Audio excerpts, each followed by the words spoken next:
মাসে ঘন রসে পিঠা পুলি আহারে, ভাপা চিতই দুধ পুলি আর নকশি পিঠার বাহারে।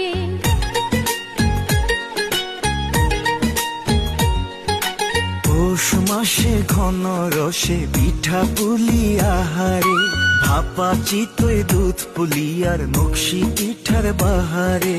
পাটি সাপটা পাকন